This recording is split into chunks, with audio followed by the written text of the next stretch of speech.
और महिला दुनिया के सबसे बड़े शरणार्थी कैंप में रहना, उस देश में जो आपको रखना नहीं चाहता, उस समुदाय में जो आपका उत्पीड़न करता है।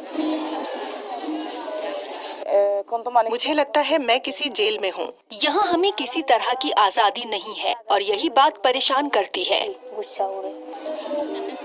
एक ऐसे रिफ्यूजी कैंप में जहाँ अपहरण आम बात है। अगर वो बात नहीं मानती तो उन्हें अगवा करके पीटा जाता है। ये कहानी है उन महिलाओं की जो आगे बढ़ना चाहती हैं। ऐसे माहौल में जहां उनके समुदाय के पास कुछ नहीं है, न घर, न मौलिक अधिकार, न सुरक्षा।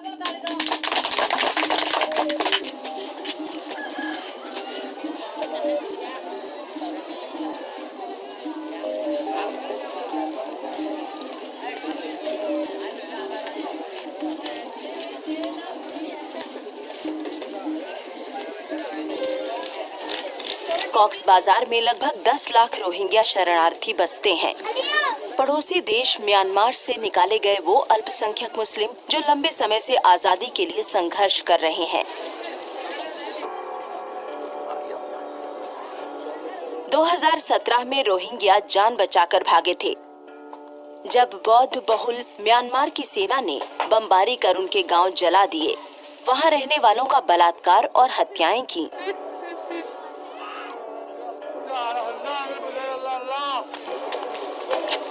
तभी से वो पड़ोसी देश बांग्लादेश में भीड़ भरे इन कैंपों में रह रहे हैं। उन्हें न काम करने की अनुमति है और न ही सामान्य स्कूल में पढ़ने की। बांग्लादेश जल्द से जल्द उन्हें वापस भेजना चाहता है, लेकिन म्यांमार का सैन्य शासन उन्हें वापस नहीं चाहता।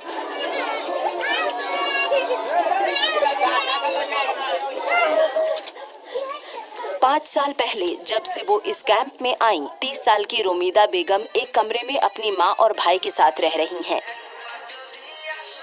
कभी कभार खाली वक्त में वो टिकटॉक पर वीडियो देखना पसंद करती हैं।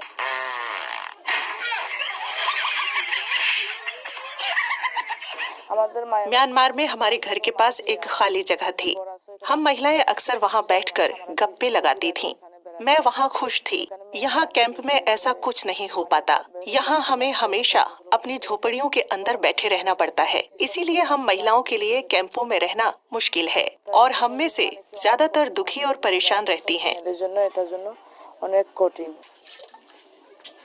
रूढ़िवादी रोहिंग्या समुदाय में बहुतों का मानना है कि रोमिदा जैसी महिलाओं को घर के अंदर ही रहना चाहिए और हमेशा पर्दा करना चाहिए। यानी जो रिश्तेदार या पति नहीं है, उन मर्दों के सामने उन्हें चेहरा दिखाने की इजाजत नहीं है। कैंप में पर्दा करके रहना मुश्किल है। जब हम टॉयलेट जाते हैं तो लोग हमें देखते हैं, पानी भरने जाते हैं तो लोग देखते हैं, यहाँ तक कि घर के अंदर भी बाहर से गुजरने वाले लोगों की नजर पड़ जाती है। तो ये बहुत मुश्किल है। हालांकि रोमिदा को बाहरी दुनिया से संपर्क साधना सीखना पड़ा। भला हो संयुक्त राष्ट्र से मिले एक कोटे का, जिसके कारण वो कैंप के एक इलाके की चेयरवुमन है। रोमिदा कुछ 16,000 लोगों का प्रतिनिधित्व करती हैं। वो एनजीओ के साथ मिलकर पारिवारिक समस्याएं सुलझाती हैं।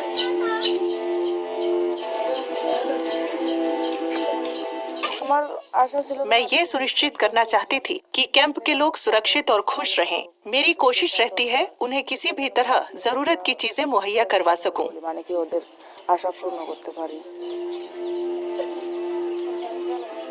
पद संभालने के साथ ही रोमिदा को उन मर्दों से अक्सर धमकियां मिलती रही हैं, जिन्हें उनके इस पद पर रहने से दिक्कत है।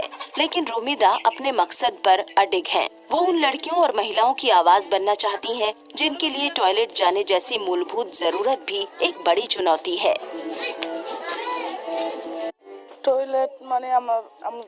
यहाँ सभी परिवारों के लिए सिर्फ एक टॉयलेट बना है। हमें रोज लाइन लगानी पड़ती है। खास तौर पर युवा महिलाओं को मर्दों के साथ लाइन में खड़े होने में शर्म महसूस होती है। शर्म और अक्सर डर भी। भले ही रोमिदा खुद कैमरे के सामने ये नहीं बोलना चाहती, लेकिन दूसरी महिलाएं बताती हैं कि कैंप के टॉयलेट वो जगहें हैं जहां आमतौर पर यौन शोषण और बलात्कार जैसे मामले होते हैं, खासकर शाम 5 बजे बाद, जब राहत कर्मचारियों को कैंपों में रुकने की अनुमति नहीं है। 5 बजे के बाद कैंप में हालात खतरनाक हो जाते हैं। घरेलू हिंसा होती है, रेप होता है, यौन उत्पीड़न होता है, बाल विवाह होता है, यौन शोषण, हर तरह की बुरी चीजें होती हैं।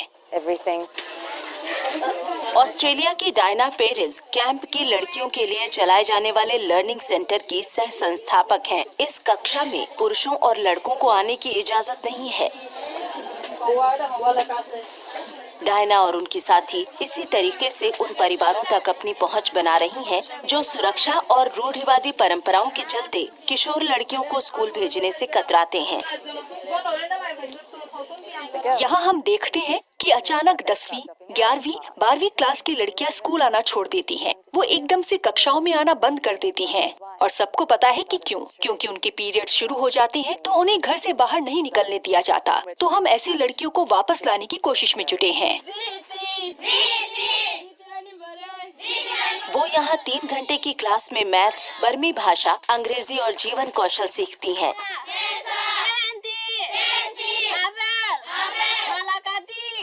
इनमें से कई लड़कियों के लिए ये जीवन की पहली शिक्षा है।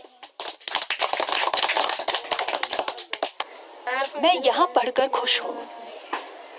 जब मैं बाहर कैंपों में रास्ता भटक जाती हूँ तो हर जगह अंग्रेजी या बर्मी भाषा में साइन बोर्ड लगा देखती हूँ। अगर मैंने उन्हें पढ़ना सीख लिया तो मैं घर का रास्ता ढूंढ सकूंगी। अगर मैं अच्छी शिक्षा प्राप्त कर पाई तो मैं आगे चलकर टीचर या डॉक्टर बनना चाहूंगी, लेकिन शायद ये मुमकिन न हो पाए। लेकिन इन लड़कियों के लिए सिर्फ परिवार ही इनकी शिक्षा में बाधक नहीं है, बांग्लादेशी सरकार भी है।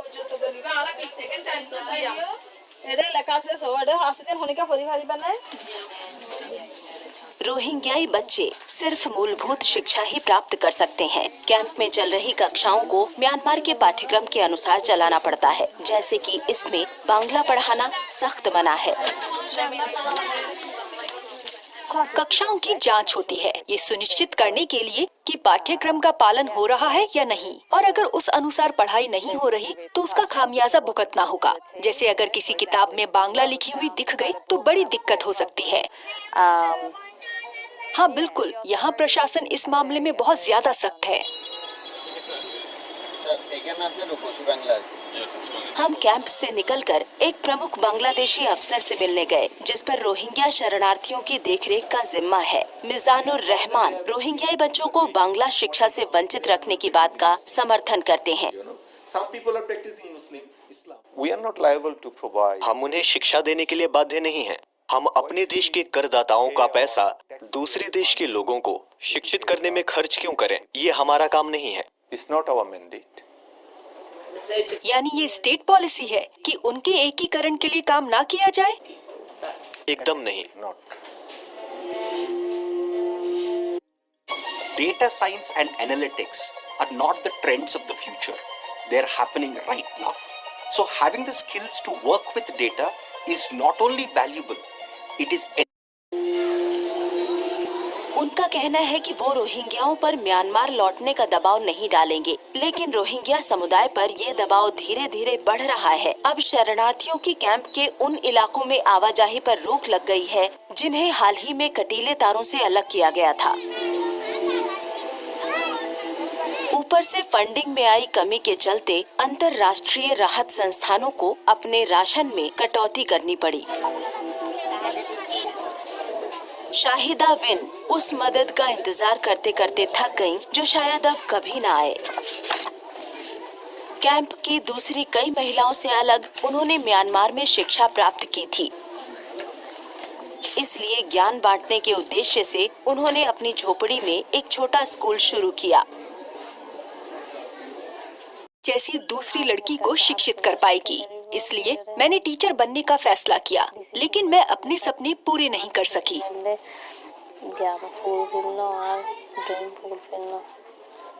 मुझे लोगों ने अलग अलग तरीकों से धमकाया, यहाँ तक कि लोग मुझ पर मिट्टी फेंकने जैसी हरकतें भी करते थे। इसलिए एक वक्त आया जब मुझे अपना काम रोकना पड़ा।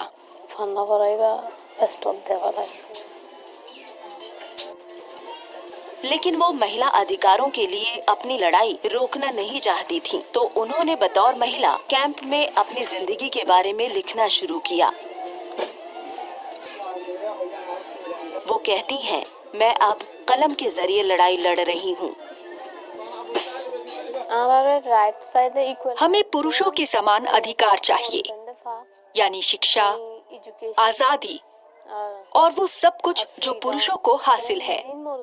मैं पर्दा करने के खिलाफ नहीं हूँ, लेकिन ये बिल्कुल मुमकिन है कि हम पर्दा परंपरा मानते हुए भी शिक्षा प्राप्त करें और जीवन जी सकें। लेकिन जैसे ही वो सार्वजनिक तौर पर विचार प्रकट करने लगी, कैंप के भीतर मौजूद चरमपंथी रोहिंग्या समूहों ने उन पर हमला कर दिया।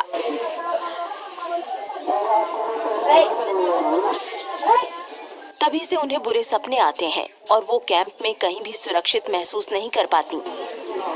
वो चाहती हैं कि म्यांमार लौट जाएं, लेकिन वो भी कोई विकल्प नहीं है।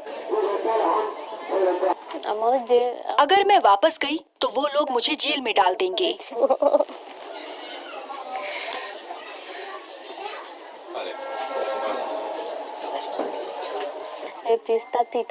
पता है, मैंने कभी शांति का अनुभव नहीं किया। मुझे नहीं पता वो कैसी होती है। मुझे उसे महसूस करना है, पर अभी तक नहीं कर सकी हूँ।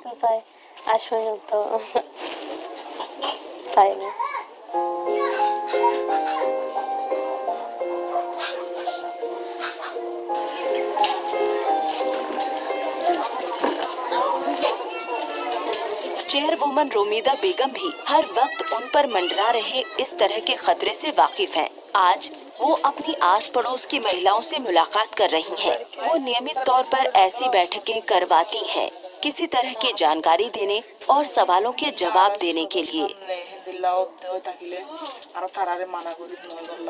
अगर हमें कोई दिक्कत होती है तो वो समाधान बताती हैं, जिससे हमें तसल्ली मिलती है। एक पुरुष के सामने हम सिर्फ आधी समस्याएं ही रख पाते हैं, क्योंकि ऐसी कई बातें हैं जो किसी पुरुष के सामने करना असहज होता है। इसीलिए हमने एक महिला को अपना प्रतिनिधि चुना है। उनकी सबसे बड़ी चिंता है सुरक्षा। उन्हें लगता है पुलिस उनकी पर्याप्त सुरक्षा नहीं करती। अपहरण और फिरौतियों के मामले तेजी से बढ़ रहे हैं। एक महिला के बेटे को दूसरी बार अगवा कर लिया गया। उन्होंने फोन करके हमसे कहा कि 2000 यूरो दोगे तभी उसे छोड़ेंगे, वरना उसे मार डालेंगे। मैंने कई लोगों से पैसा उधार लिया और उन्हें पहुंचाया। कौन है वो लोग? पता नहीं।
सच है कि इन अपहरणों के पीछे चरमपंथी रोहिंग्या समूहों का हाथ है, लेकिन ये महिलाएं उनका नाम भी जुबान पर लाने से डरती हैं।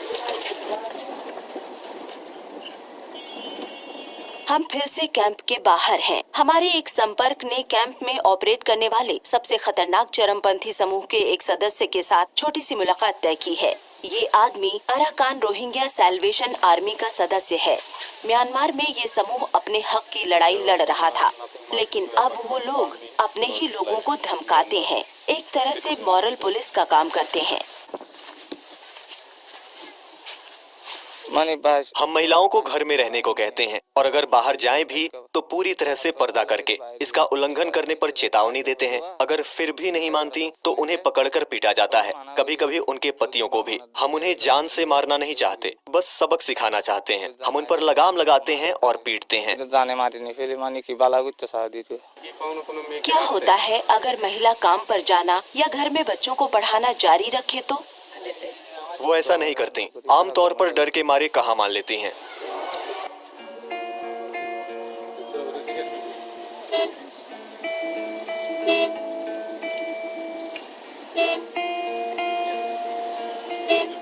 और ऐसी धमकियां असर दिखा रही हैं रोमिदा पर भी। 4 सालों तक चेयर वुमन रहने के बाद उन्होंने अगले चुनाव में खड़ा न होने का फैसला किया है।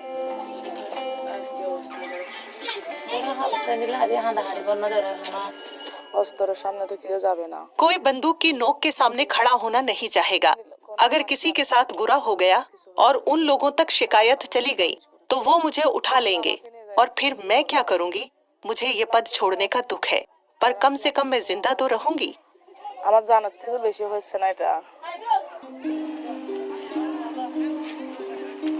आखिर रिफ्यूजी कैंप में बतौर एक रोहिंग्या महिला जीना कैसा है?